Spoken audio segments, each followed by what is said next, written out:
It is Friday, April 2nd, 2021. Welcome to the Bonnet Chronicles. I just put the tweet out, so I expect the chat to pop off in a few minutes. Honestly, it has been kind of a crazy couple of weeks. I want to get started by saying I know I haven't done a new Witch's Path in 2 weeks, almost 3. I apologize for that. I had ordered a system through Dell, which it was hard for me to do this, y'all. It was hard for me to spend that much money on a computer system for myself, being a mom. Hey, Silent, how you doing tonight? Good to see you. Still no Dell yet. They're building the system that they're going to use to replace the one that they sent that was basically a brick. And I just got to be patient because the one they sent was everything I wanted in a system, but it didn't turn on at all. And then I had to go through all the asinine customer service stuff and finally got a rep that was amazing. And the system that I'm getting even got an Intel Core upgrade. So I just have to be patient. So once again, I'm going on another week on the old system, which has been holding out, knock on wood. But I'm hoping by next weekend I will be on the new system. Sadly, it's just been one of those weeks where things just didn't go the way I planned them. But it's all right. Axiom should be in the chat soon as well. He went home yesterday. So the house is pretty much back in me and kiddo mode, and there's just so much to talk about. As I was pulling up the notes for tonight, I saw the things going on with the Capitol. It's just a mess, and it's really hard when you want to keep the topic focused on the thing you want to talk about, and then you have stuff like this happen, and you can't just, hey dear, you can't just ignore the fact that we had a police officer killed and people injured because somebody in an SUV crashed the barricades of the Capitol. And we're having so many of these violent acts happening, and it's just overwhelming. But one of the things I really wanted to kick the show off tonight saying is, despite these antics, and I know that it's been rough, I feel like so many of us are still holding on to the nasty side that we had to develop within the 4 years of the Trump administration. The arguing with people, the defensive, the cutting people off and not having actual dialogue, the you're either with me or against me mentality that I've been seeing on social media, and why it's been a lot easier for me to distance myself lately. I know a lot of people are wondering why I'm not responding to DMs directly right now, why I haven't been on social media a lot, and it's because I go in alert mode.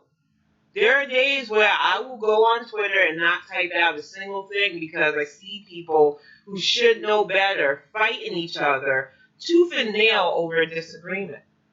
And like I said to my friends, these are vast. You come from every different walk of life, and we're not always going to agree on everything. But what we need to understand is that we're adults, and as long as our beliefs are not harmful or hateful towards somebody else, we need to respect agreeing to disagree on things. One of the things I am noticing right now is that a lot of people pick a fave in something, and they will defend that fave to the death, even if that favorite is problematic. And I'm telling you right now, there is no person on this earth, unless I am directly related to them and I'm close, because I've cut off relatives too, or that I love, that I am going to risk my sanity and reputation defending. No public official is going to have my full 100% devotion. No celebrity, no one that is in the public eye whatsoever, because those people are under a microscope. And when you are constantly under a microscope, unless you are a alleged saint themselves, you're going to find things about a person that you might not fully agree with or like. And my thing is, we are sitting here fighting each other over the silliest things when there are so many things that are exactly silent. It's definitely pride. There's so much that we need to tackle. I am in a state right now that my governor, Gretchen Whitmer, was threatened. They had a group recruiting on social media platforms like Facebook to kidnap, torture, and kill her in a live stream to show other public officials what would be done to them for making people wear masks and locking down the state so that COVID wouldn't ravage us. We had a justice official, a judicial official, dismiss the terrorism charges because he claims that the people who perpetrated this attempt weren't trying to incite mayhem. This person is an elected official, and he took it upon himself to say that this group went recruiting people to commit an act of terror are not terrorists. So excuse me if I'm not in the mood to fight over whether Cuomo's a pervert, which I'm sorry, you don't get that many accusers and not have issues, or whether this senator or anybody who isn't in my state is going through something right now. Because between the voter suppression laws that the Michigan GOP are trying to push through, the fact that our elected judicial officials are not doing their job against actual terrorists who threaten a public official very publicly, I don't have time for this. I actually had only one official get back to me so far on the gun reform letter that I sent out, several of them, and it was a Republican who told me that while he appreciated my letter, he has to disagree with me because he doesn't think gun reform would stop bad people from doing bad things. So with this, I have made it my pledge to figure out who's running against you, Senator Horn, when your seat comes up, and make sure that not only do I talk about them on this show, but that I use my social media platforms and everything I can to make sure that we get an elected official that understands that when you put a law on the books and people break that law, they go to jail. So maybe that might not deter the most hardened people, but it will stop the everyday average idiot from getting an AR-15 and willy-nilly snuffing out lives, which we've had two very recent cases of that happening. And I'm tired of seeing it happen.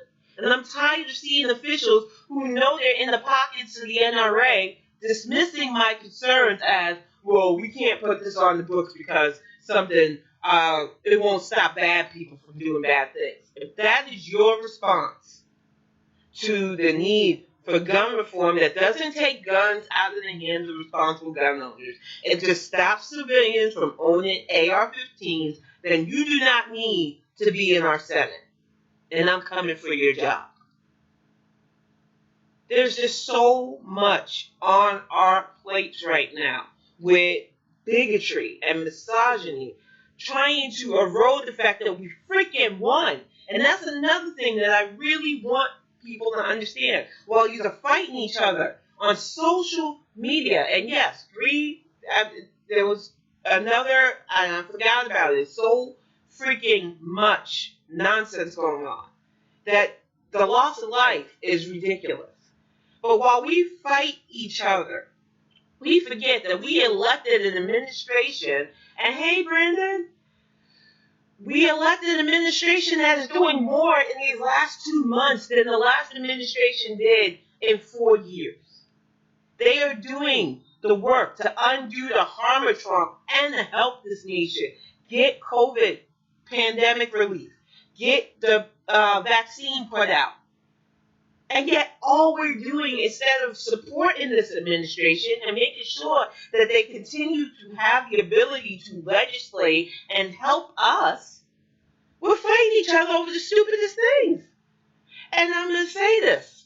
I am not going to use this platform anymore to talk about the Rose Brigade, the Hammer and Sickle Crew. I am not going to argue about them. I do not want to waste my breath on the cosplay social. I made that announcement last week. I'm holding it. I am so sick and tired of using my voice to elevate people who don't have any political power, who are at the literal political kiddie table, and who just want to argue big but bring nothing to the table. So if that is how you want to build your name, arguing with them, you want to ruin the reputation of our grassroots organization by piling on these neophytes instead of ignoring them, more power to you. But as long as I have breath in my body, I am done arguing with them. I am done amplifying them. Even if they put out the most controversial tweets, I don't have to give them my energy. So that's it. That is the last time you will hear me talk about them or their malware messiah, because they're done. They couldn't bring the numbers. They're not going to bring the numbers. And the best thing that those of us who have the energy and time can do is focus on federal gun laws and getting legislators who will push for them and making sure that the right to vote is not only respected, but ease of access is not restricted to voters based on the Republicans who want to just cheat their way in the office. We have bigger fish to fry than arguing with these people who they don't have anything else going for them. And if you got time to be on social media and argue about trolls, about Bernie Sanders or Breonna Joy and all these other people who don't freaking matter, you've got enough time to write your congressperson about sensible gun laws. And stop using the past as why we can't have things. I shouldn't have to write a caveat every time I tell people, don't look at Sandy Hook as the stopper for why we can't have gun control. Look at the fact that even though we had one of the most democratic presidents, we did not have a Senate that was willing to work with him to pass gun legislation. We have that now. We have a House led by Nancy Pelosi. We have a Senate led by Chuck Schumer. And we have Kamala Harris and Joe Biden as our president and vice president, respectively, leading this nation. We have the most ample time right now to get this stuff on the books. And yet people would rather be fighting each other and staying in the poor me's. And I know it is this effect of 4 years of that rodeo that we call the Trump administration. And it is hard to let go of the anger and the hurt and the fear that built up in us, especially with the trial of the century going on in Minnesota, with all of these acts of terrorism and violence that has been ongoing, especially since the 6th of January. It is hard to see the good. And then you've got the press, as Axiom has alluded to, talking about the Biden's dogs taking the poop because they don't know what the heck they can do now. Because they don't have their cash cow circuits anymore. This is why it's on us to guide the laws that we need on the books, to make sure that voters have access to voting, and to not waste energy on people who are just there to be chaos agents and contrarians. And I know it's hard. I had a level of petty the other night that I was on the phone with a friend just an hour ago, and I said, I gave in to just a little bit of petty because sometimes it just feels good to take on somebody that you know is just trolling people. I had this lady that was going on about the Confederate flag, and it's a battle flag, and we should respect it. And I didn't even go off on her. I made it clear what the flag really represents and how she was just defending her clan sisters. And I even called her Clanny Oakley. But then I realized after I did all that, while I got a little bit of a laugh, I was wasting time with somebody like that. They're just on there to get people riled up. They are not worth the energy fighting with these people. And when you ignore them, it is a lot worse for them than it is for you. Exactly. They've had a lot of free stories. They had nothing but scandal. And then the thing is, they didn't even amplify the worst things that Trump did. Because they knew that if they just put out enough to keep us angry and irate, but not really hard hitting, that they could keep that cash flowing because people would click to see what was going on next. Now that they have an administration that is actually doing the work, instead of focusing on the acts of terror and calling them that, instead of focusing on what I will call, once again, the trial of the freaking century, because our country is on trial. It is not just Derek Chauvin on trial. If that man is not convicted for brutally murdering a person on camera, what does that say about America? What does that say to every citizen that looks like me? If that man can murder somebody, we've seen it happen before. I was a teenager when Rodney King was beat down by 4 cops who got let off for it. I was a teenager, not that much older than Latricia Harlan, who went into a convenience store to buy a bottle of orange juice and had the Korean shop owner blow her brains out because she thought she was stealing. And that's why I wanted to talk about solidarity, what it means, and why it isn't as easy as people think to have it happen, because we humans don't know how to let go. And I'm not saying this to cast blame on any sides, because there are wrongs on every side when it comes to hatred. But it's hard to build trust and solidarity between communities, even when we both felt the brunt of racism, because there's no intra-trust there. And a lot of people think the LA riots, going back to the Rodney King thing, was only due to those sheriffs being acquitted without looking at all the facts. And there's an amazing documentary on the LA riots and what built up to them. And people forget about the little acts of aggression between the Asian community and the Black community that we have to put out there if we are going to ever have true solidarity. Now, I watched and lurked on social media that horrible attack in New York on that 65-year-old woman by a Black man. I do not own that man's actions. I condemn them, of course. But then I've seen people saying, well, she lodged a slur at him. And I'm going to say this right now. I've had people call me the N-word to my face. And while, yeah, it would have felt nice to beat their ass, you should not hit or beat up a senior citizen because they said a slur to you when you're a physically dominating male, especially. And I know some people in my community will be like, oh, you're wrong. You're just a sympathizer. Yes, I'm a sympathizer. I'm, as a woman, a sympathizer of not having my ass kicked by a dude. But I also don't want Asian Americans thinking that it's okay to use anti-Black slurs. And this is why I say, as much as I want solidarity, it's not going to be easy. Because people don't want to own up to being anti-Black. And some Black people don't want to own up to being anti-Asian, anti-LGBT, stuck in our need to be right and prideful, is why we can't have true solidarity. And we need that right now. We need that for our LGBT brethren who are feeling the state legislation in Arkansas going against transgender yet again. Like, they didn't learn from North Carolina with this stupid HB 12.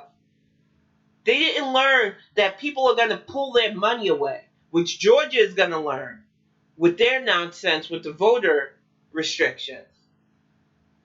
But we have these idiots currently governing these states that don't seem to care and just want to have targets for their hateful rhetoric. And if we all work together against this, they wouldn't have a fighting chance. But we are too busy divided by these weird ideological leans and wanting to be right and wanting to be comforted. I know as a Black woman that I've put up with a lot of bullshit from different ethnic groups. I realize that I don't have to turn around and make those ethnic groups feel the same way, but I cannot speak for every Black person. I know what works for me. Exactly.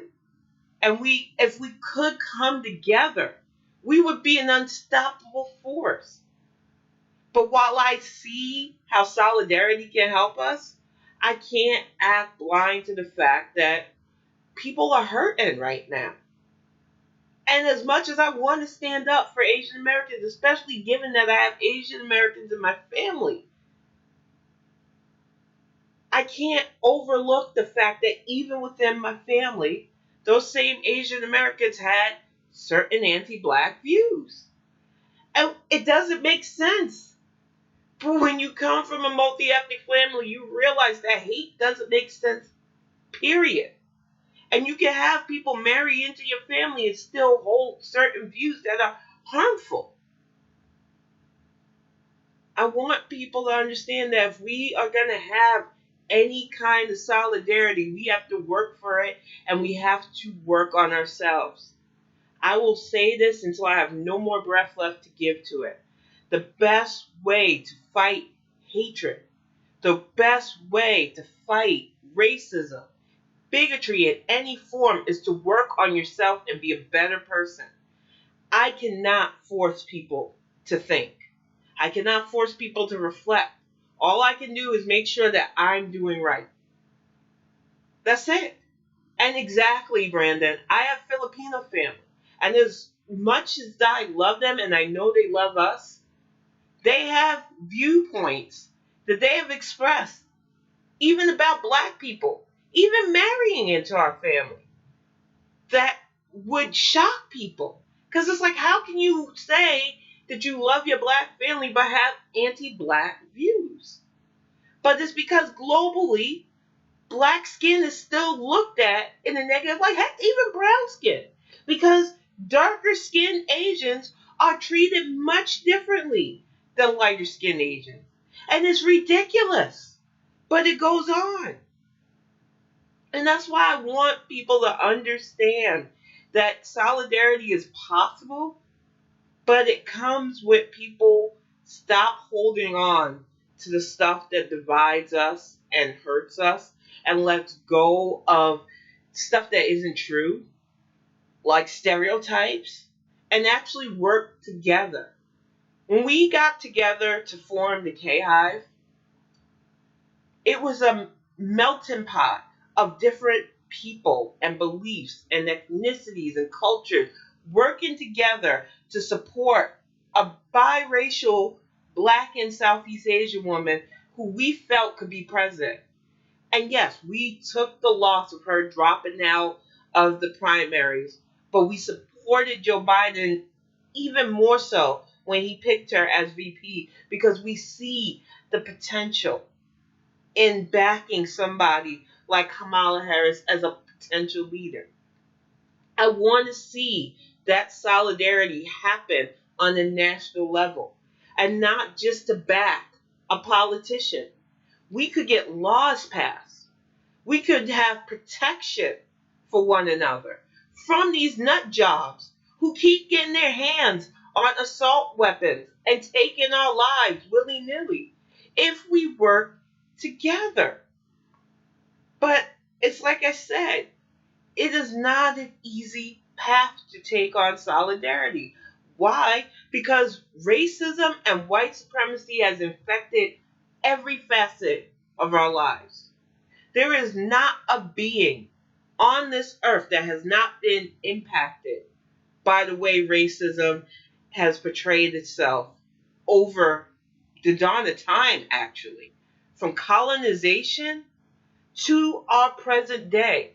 This is all from the power structure formed by people who want to keep those that don't look, worship, love, or think like them out of positions of power and keep that weird caste system where they're on top and everybody else just fights for crumbs. And people were saying on social media the other day, what would happen to this country if black people just pieced out up and left? It would destruct.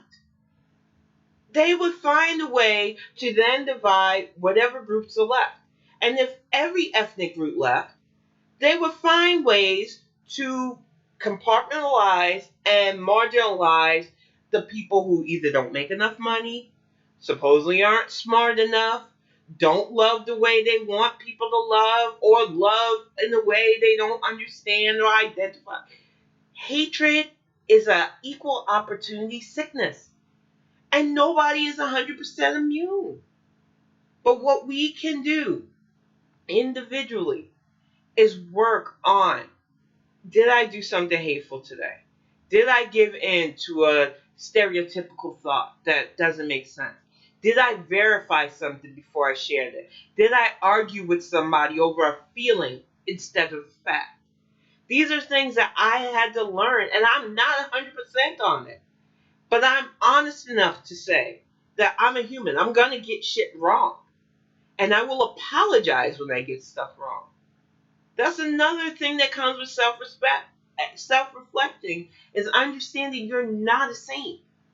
Nobody is 100% clean in their walk on life.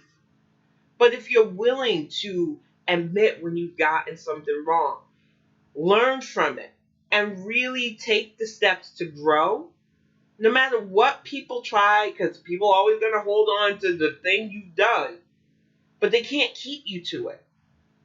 And I think so many people get afraid, especially if they've lived a life where they were truly harmful and hateful, that they can't change. And you are your worst enemy when it comes to change. You're either wholehearted into it, or you're just too afraid to make the steps. And I'm telling you, there is no person that's 100% irredeemable. And I know as I say this, the chat might light up with Donald Trump. I don't count him as a person, so you can use that caveat if you want. But I don't count him as a human being, so he is exempt from that. Matter of fact, most Trumps, with the exception of maybe two, the youngest one and his niece so far, I don't count them as human beings. I don't care if that gets me there. But for the most part, most people are, look at you starting trouble acting. And yeah, Brandon, definitely. For real. I feel that most people have the ability to truly change if they want. But it isn't easy because they fear that no matter what they do, people aren't going to accept that. And to you, if you're in that place where you know that what you've been doing is toxic, it's eroding you, but you feel like it doesn't matter because you won't get public acceptance anyway, you're in it for the wrong reason anyway. I am the way I am whether people accept me or not, because I realize that life is too short to care that much about people's approval. I know we condition ourselves to want acceptance from our peers, to want that pat on the back for doing the right thing. But if you don't do the right thing, whether you're getting a pat on the back or nobody knows you at all, what's the point? I don't do what I do for props. I do what I do because I want life better. Not just for myself, but for my son, for my community, for this world. And I would do it whether people had heard my voice or didn't. Because that's how important it is to make things better. That's why I want true solidarity. Not just with my community.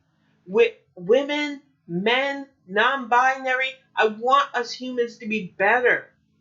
We should be so much further in research and exploration, in knowing our own freaking planet. But we're not, because we're still fighting each other over, you look different than me, you pray different than me, you love different than me, you identify as a different gender than I am. I don't understand all these changes, so I'm going to hunker down because traditions make me feel better, even if those traditions are toxic. And you know what? It's okay to have traditions that make you feel whole and happy. But if those traditions are stopping you from moving forward with the rest of us, you need to learn to let it go. Because we can't have solidarity with somebody who's stuck in the past that did nothing for those of us who are suffering in the present. We need you to really move forward with us if you want progress.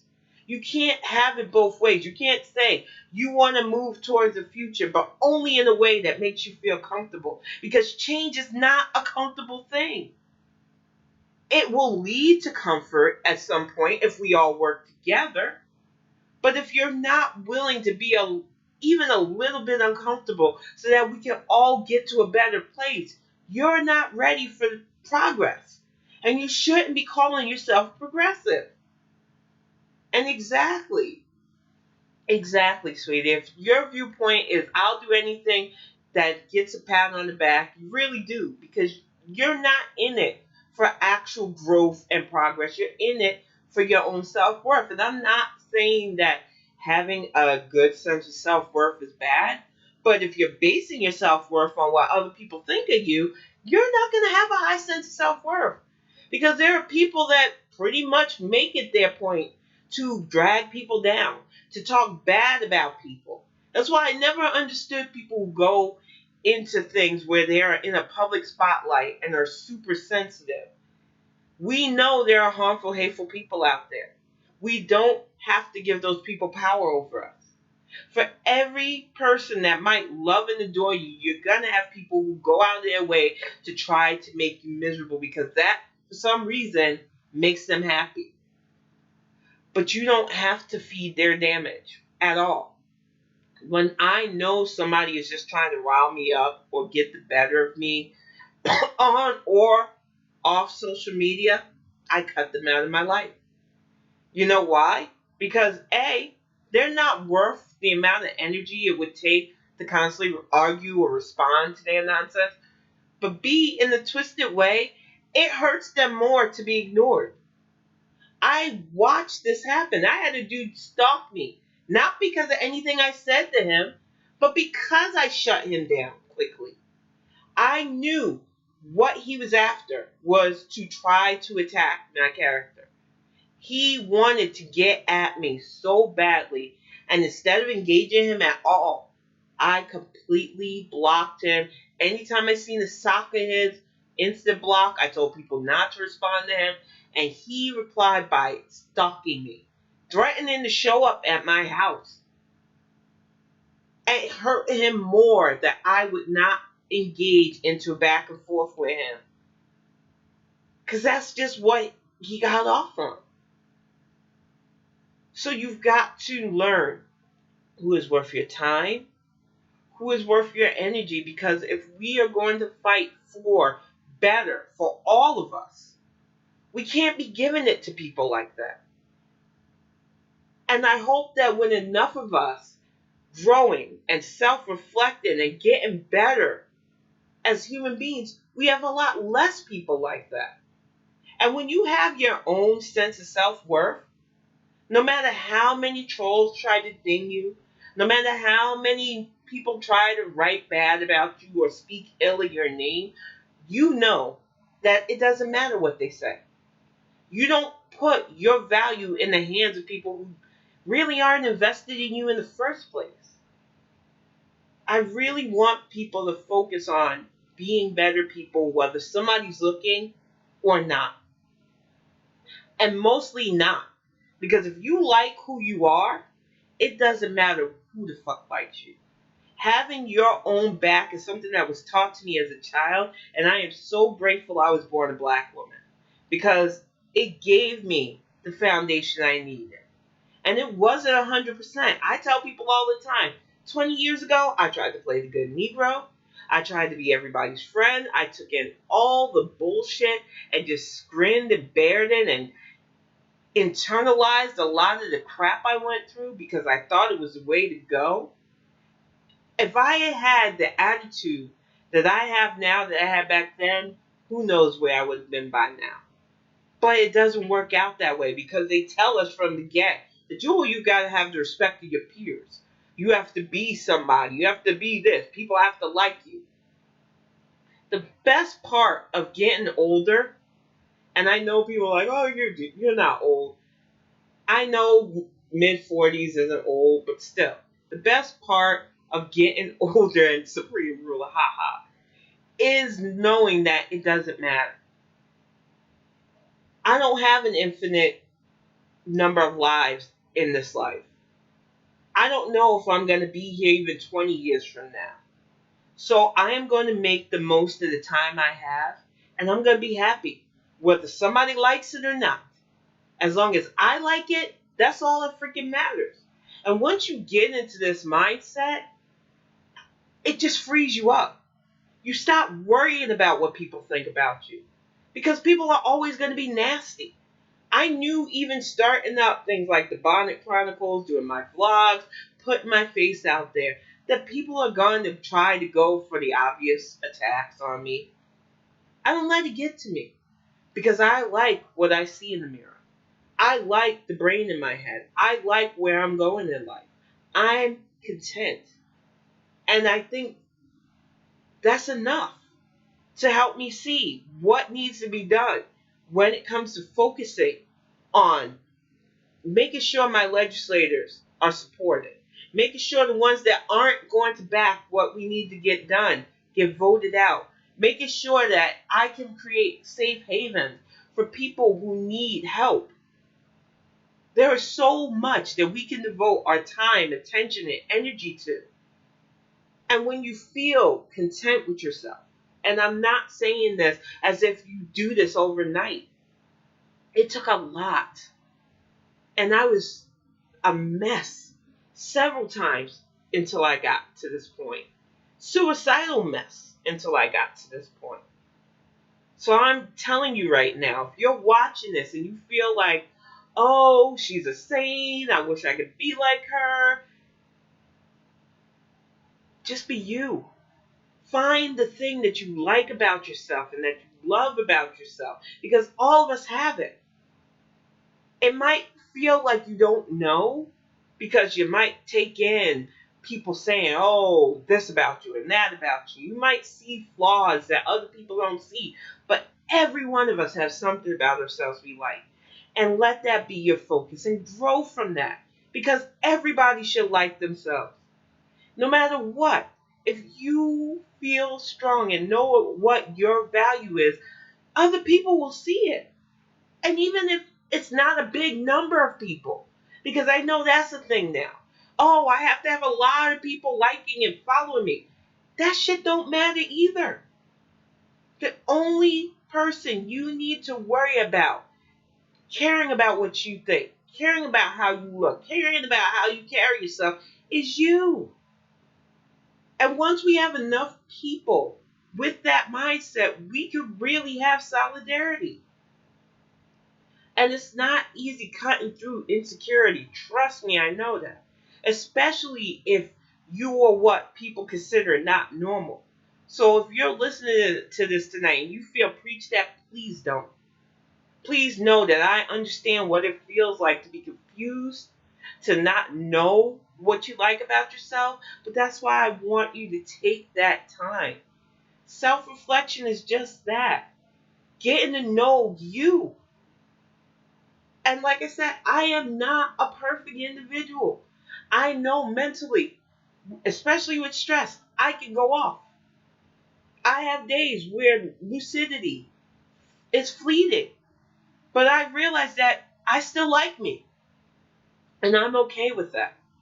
And I want people to get to this place, because I feel like we can get so much more accomplished if we get to that point where we know ourselves and we can move forward.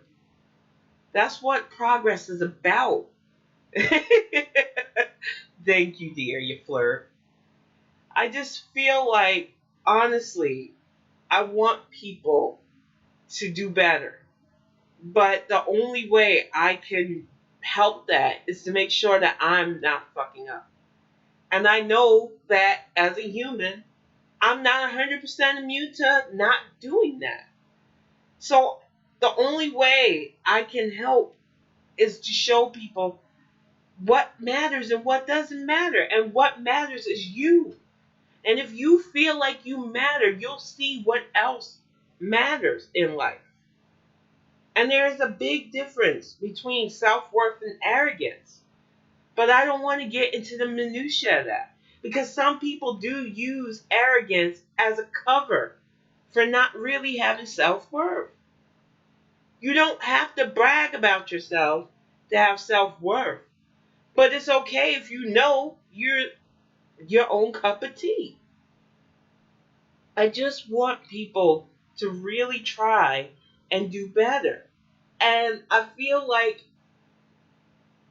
I wanted to take the time to say that so that we could approach these really real issues that we have going on in our country. Hate crimes have not died down. If anything, it feels like they're getting worse because we live in a country right now where people really amplify feelings over facts. And they will grasp something that makes them feel good, even if it's toxic and harmful and hateful, to the point where they become completely radicalized by it. And they completely desensitize themselves to their fellow human beings. And if we want to stop them from being able to snuff out lives willy-nilly, if we want them to not feel emboldened to continue to attack our capital, to mass shoot, to terrorize us in several ways, shapes, or form, to pass harmful legislation if they're GOP officials, we have to work on ourselves and then get focused. Because politics doesn't stop at checking off a ballot.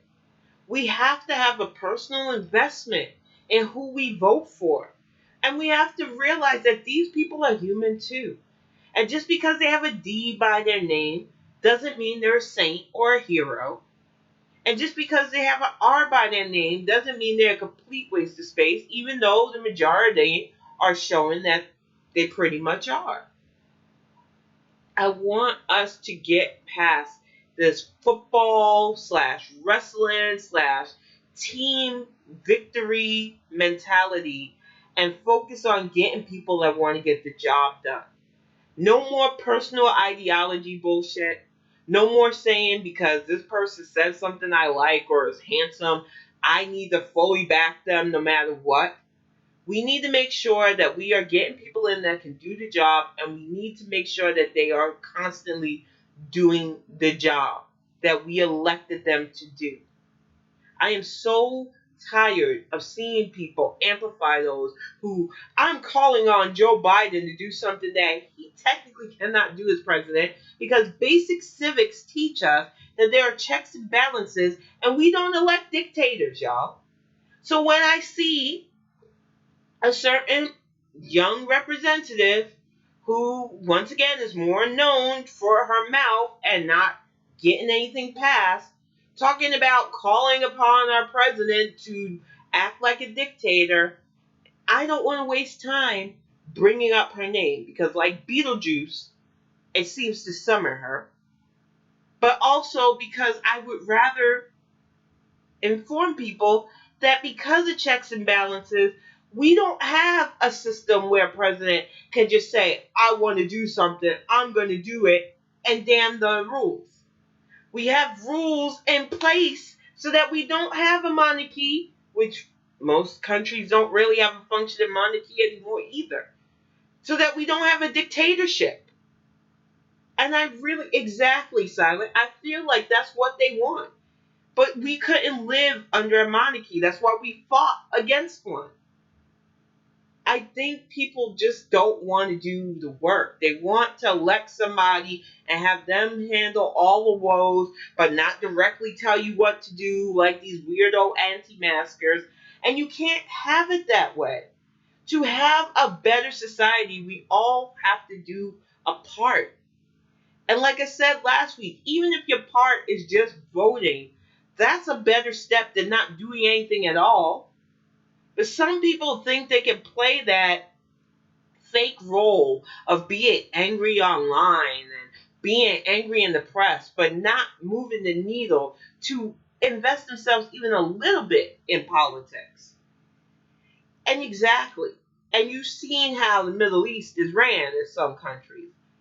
We've lost people to the butchering of the Saudi family. And it is ridiculous that people want societies like that. where you can be oppressed by a governing party, and I'm using governing lightly, of people who only got there through birth, who don't care about the majority of the people. It's only about keeping power within their family. I don't want to live like that. It might work in the short term, but the people who are being stepped on, abused, and murdered won't survive in a society like that. And even those who think they would be safe because they happen to match the skin tone of said dictators, it's only a matter of time before you do or say something and become public enemy.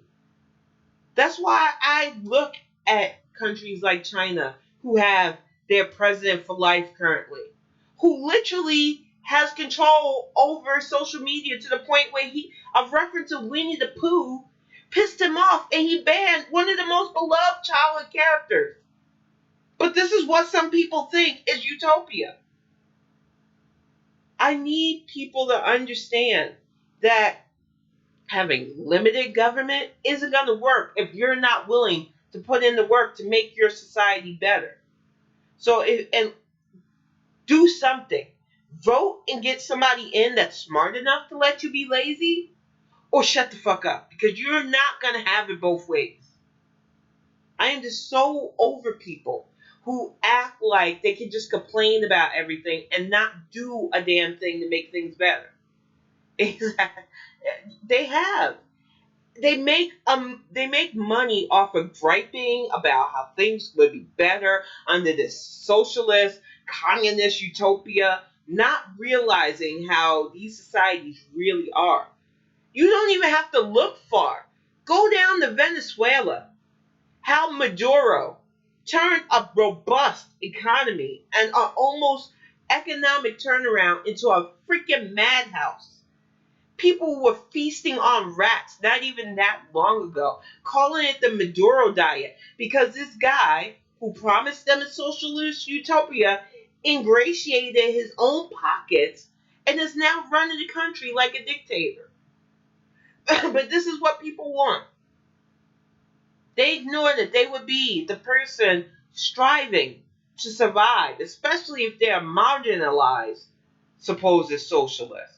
And those people always crack me up with their anime avatars and their rainbow emojis talking about, oh, if we had this socialism, I wouldn't have to work and I could do this and that. And it's like, that's not how communism works. You have a government approved job in government approved housing. You would learn what the government wants you to learn. And if you dare to have contraband, i.e., any kind of forms of textbooks, books that they ban because it gives you knowledge that they don't want you to have, you could be thrown in jail and or worked to death. But that's paradise to you? Do you even know what you're really signing up for? Because I really don't think you do. You hear the word free without understanding what that would entail. You just think it's supposed to magically happen and that everything is supposed to be better. But humans aren't better. So stop trying to push for something that wouldn't work for all of us just because you think you might get a leg up from it. Because it won't work that way. And I can't believe I have to tell grown butt people this, but I'm going to say it. If you're right now thinking that communist utopia especially would work for America without understanding the fact that we already are fighting religious totalitarianism threatening to chokehold us, that we have a gender intolerance, a color intolerance, a sexual preference intolerance that we cannot ignore, your utopia would not even work for you. And you might make a couple of bucks with your podcast and your books about how this is how it should be when you know it wouldn't work. But you're wasting time and energy that could be put towards that utopia that you claim to want to have, that would have no set dictatorship in the first place. Because there has never been a utopia under a dictatorship. Ever. And I can't believe I have to even say that to anybody with a rational brain. Because most dictators are out for themselves. And they might help a few friends and people who can help keep them in power. But there has never been a dictator alive that has been beneficial to everybody. Because most of them have the same playbook. They get into power by making a scapegoat, by telling a special group that they are the real people of the nation, that they are the good citizens so that they can turn on the people that they use for said scapegoat. They bleed the country dry of resources. They cut ties with other allies. They cause all kinds of mayhem and chaos only to hold power into their grasp. They could give a fuck about you or your wants or desires or your anything. So please get it out of your brain that somehow you will get a utopia from a dictatorship. It doesn't work that way. And if you want solidarity with people like me who organize, who vote, who get the job done, you have to step it up.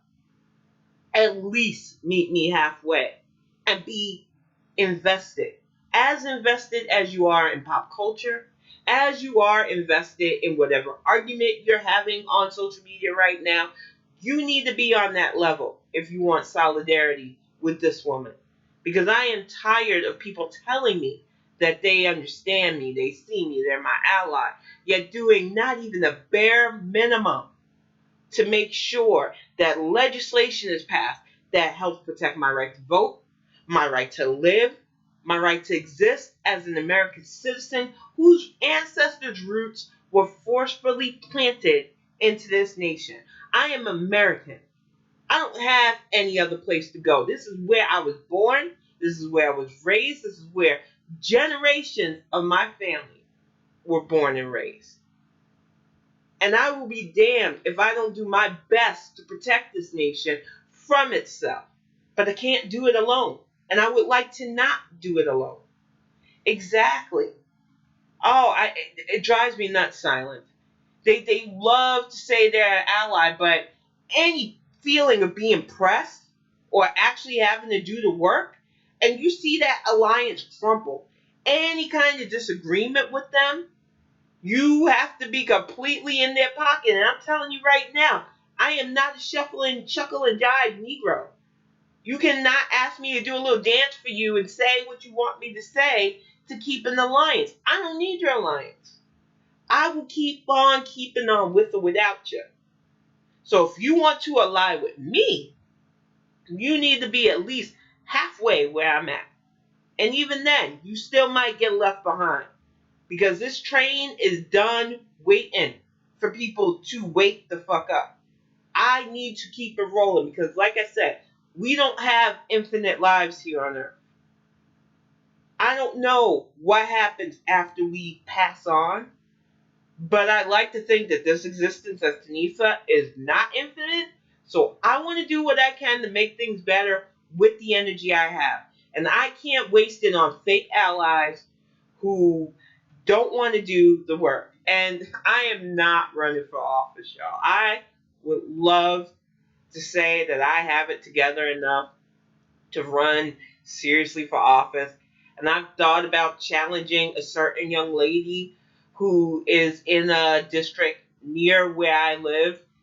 But I've got to be realistic about my mental health. So until I know that I can handle the pressures as such, my best bet is to support those who can handle the job.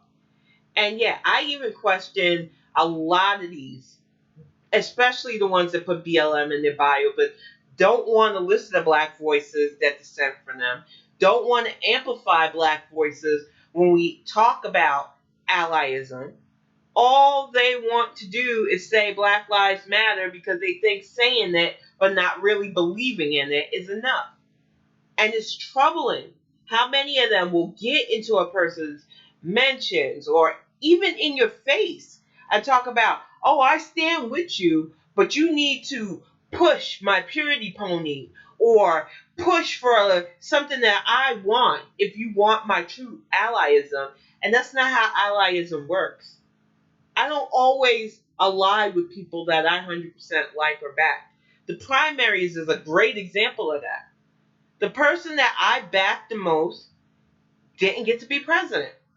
But when push came to shove, I realized I had to align myself with Joe Biden. Why? Because he wasn't going to do the harm that the opposition would. And B, he's proven his worth to plenty of us. So it was a worthy alliance that I plan on upholding for 4 to 8 years. And when I say he's earned it, I'm not acting like Biden is a perfect human being. If he was, he probably wouldn't run for president. To be in politics, you have to be willing to do and say and get into the minutiae of things. And that's another thing I don't think people understand and that I talk to with my friend before I start to wind down and wrap this up. A lot of people think politics are easy. It is not an easy job. It does not look the part or give good speeches. If that was the case, we'd all be able to be politicians. There are a lot of things you have to know and be able to learn on the fly sometimes. It is hard work if you're going in for the right reasons. And there are enough people in politics for the wrong reasons right now. And I don't want to add to that. I want to help, and I know the capacity in which I can help. And I know there are people that can get the job done that I want to amplify and get elected and help them keep their job. And I want other people to realize that that's what we can do to make things better as well. I would love to say that I have my shit together enough to hold office, but that's not my path. And I'm okay with that. I realize that I can help in several other ways. But I do appreciate people who said that they would vote for me because it makes me feel like the things I say are having an effect. And I know that combined with those who can really get the work done, we can have better. And that's the whole point of solidarity. Even if I am never in that position where I'm leading people on that level, I can do my part to help those who do. That's a part of solidarity. It's not just about knowing your place because that can always be used in a negative way. It's about knowing you have a place somewhere, knowing that you have a part in this intricate society of ours that actually helps make things better. You know? Exactly, Axiom. Get it together. And that's what I want people to understand. We can have solidarity. We can have progress and true change to a better world. But it starts with what you see in the mirror. It starts with you. I'm about to wrap things up. I am really grateful to everybody who comes by and supports the show. Thank you, Brandon. Thank you, Silent, as always. Thank you, Axiom. I am hopeful that next week I will be on the new system. I will say, once again, Dell really stepped it up with their customer service. And as upset as I was last week when I got that brick sent to me, which it really was a freaking brick. They really are putting together a really nice upgraded system for my trouble. So hopefully by next Friday, I will have good news and you will see a bit of a different background because as much as I like, chronicling from this area of my room, the reason I do is because I can't move this system around too much. It is that old. So there's going to be a lot of fun changes. Not too many changes, but a lot of fun changes coming up in the Bonnet Chronicles. And hopefully by next weekend, if I don't just decide to try to use this system tomorrow, I'll have a new Witch's Path episode for you too. But I'm about to wrap this up. My lumpia filling has been sitting in a pot all day, so it's nice and blended. I'm about to fry me up some Filipino egg rolls and relax with Axiom. I will see you all next week. Thank you for joining us, Bonnet Chronicles, and I love y'all. Thank you.